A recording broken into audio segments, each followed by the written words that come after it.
با چنین نتیجه بازی به انجام رسید.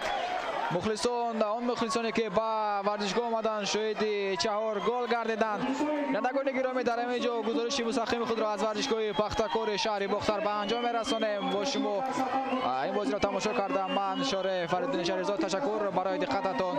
خیر تا با آخر دیگر شاد و پیروز و دوستدار فوتبال باشید.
Akakna. Şefa, mega mara bin. Mega şef, mega bin.